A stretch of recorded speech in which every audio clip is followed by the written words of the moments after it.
দেখো যাত্রা শুরু হওয়ার আগেই পোলাপান সব টায়ার্ড হয়ে গেছে।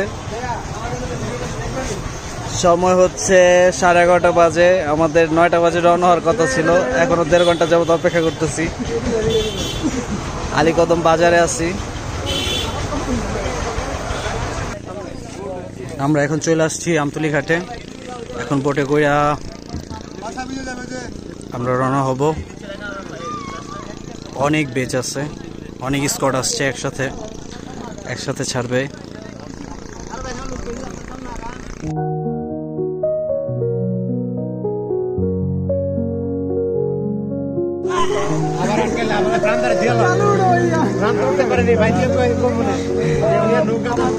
পাহাড় ডাকে দূর দিগন্তে,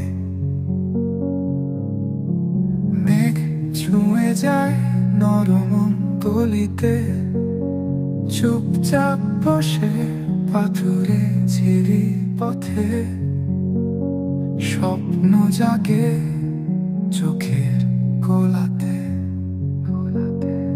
উপত্যকা হাসে আলো ছুঁয়ে, সবুজ ঘাসে হেলে পড়ে দিন। নীরব বাতাস গল্প বলে, যেন হারিয়ে যাওয়ার বিনিময়। না কইরা আমি ভিডিও করি।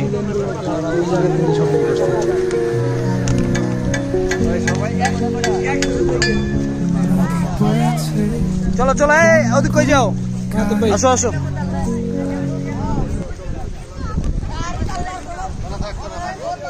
সময় এখন 1:40। আমরা অবশেষে দুষ্টিপাড়ায় এসে পৌঁছালাম। দুষ্টিপাড়া থেকে পারমিশন নিয়ে তারপরে আগামী গন্তব্যের জন্য রওনা হব। এখানে অনেক টুরিস্ট আছে, সবাই সামনে যাওয়ার জন্য প্রস্তুতি নিচ্ছে। আকাশটা মেঘলা, এর জন্য সবাই ব্যক্তিগতভাবে বৃষ্টি থেকে বাঁচার জন্য যতটুকু ব্যবস্থা নেওয়া সম্ভব ছিল সবাই নিয়েছে। আমরা আমাদের লাস্ট ডেস্টিনেশন আজকের জন্য হচ্ছে পালংখিয়া জন। অনেক হাঁটতে হবে, আমাদের অনেক পরিমাণে স্টেমিনা নিয়ে যেতে হবে, সেই জন্য আমাদের সবাইকে কলা খেতে হবে। হ্যাঁ, এই যে কলা খেয়ে ভালো রাখছি। উপত্যকা হাসে আলো ছুঁয়ে,